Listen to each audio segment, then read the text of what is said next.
This is my 2025 CFmoto450SRS Aspar edition, and today we're going to go over everything from the mounts to the exhaust.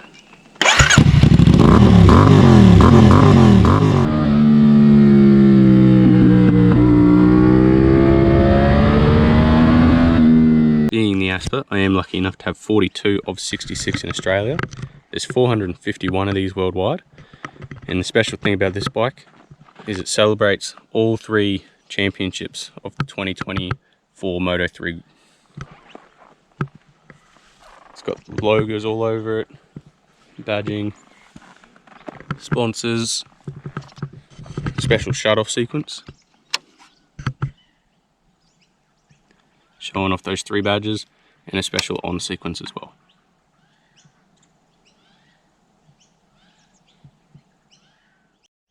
Alright guys, so starting at the front, we've done a full windshield upgrade. The original one was a tinted one, it came with the Aspar, but I liked the Super Sport fairing, sort of what you'll find on any leader bike and the R7.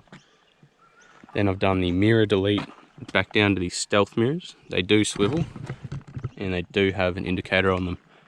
I'll put the hazards on, you can see what that looks like. So, I do have an ND filter on this camera, so it's not going to be as bright as it is in real life, but it's definitely a lot sleeker than the original bug eyes that float all the way out here. I think it really ties the front end together. Going into the cockpit now, you've got nice cockpit angle of the stealth mirrors with the new bigger bubble windshield, light tint smoke, very easy to see through, mounted on there quite sturdily as well. I've also got this fake quad lock. I have a genuine quad lock, but I didn't like how it mounted. The genuine mounted all the way up here. I like this one being nice, sleek down below, and it holds onto my genuine quad lock case very well. You might have seen some 360 footage from me. This is my current 360 setup. It's pretty good. It rubs a little bit on my leg here when I'm wearing my full racing boots, but it does get pretty good angle, and at the moment I'm just trying at a different angle, shooting down low at the bike while I'm riding around, but holds it in there nice and sturdy. It's got these rubber mounts. These are actually ATV mounts for spotlights, and so it would actually be mounted the other way. These would mount onto your cage, and that would bolt into your headlight, but it works quite well as a camera mount.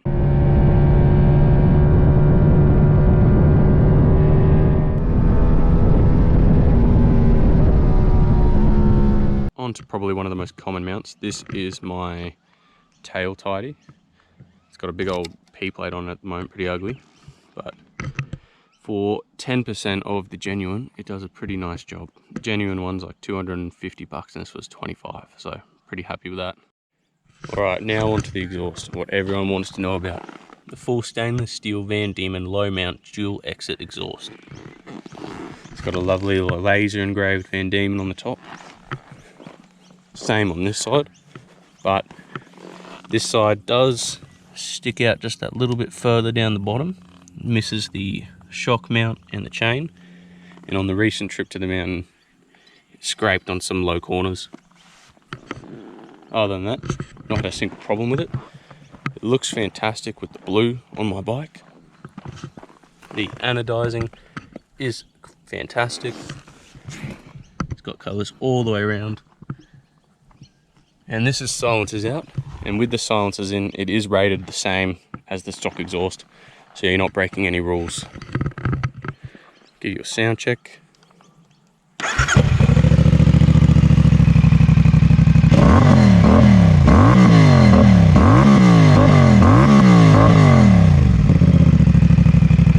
Absolutely love it. Sounds fantastic on camera. It is loud, but I don't think it's that loud. All my friends love it. Even the ones with 4 cylinders, they think it sounds fantastic for a 2-cylinder. Definitely think it beats out the R7.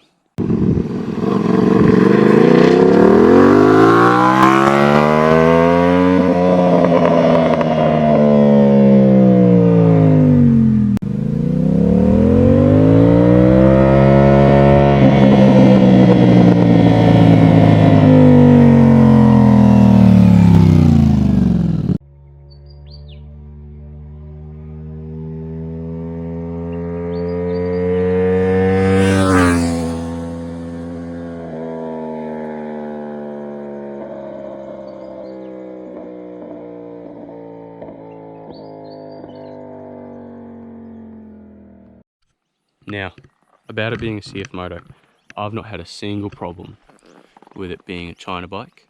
I absolutely love it. It looks amazing.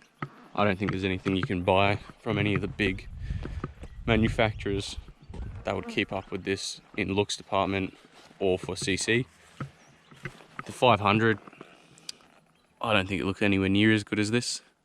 And the R7, it's a little bit faster off the line, but in general, this will keep up with it. Especially in the windies where it's more about the rider than the power. You can definitely get all the power you want out of this. I haven't even got it tuned yet, but I've seen tuned ones go from that 48 horsepower all the way up to about 60. So I'm sure it would rip. I've not had any problems at all, not even any minor problems with it. I've got 3,000 Ks on it.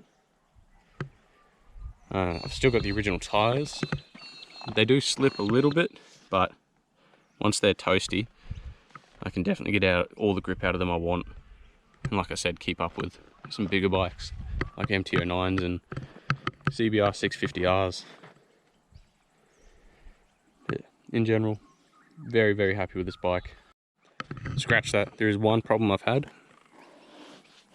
It's this cover on the seat.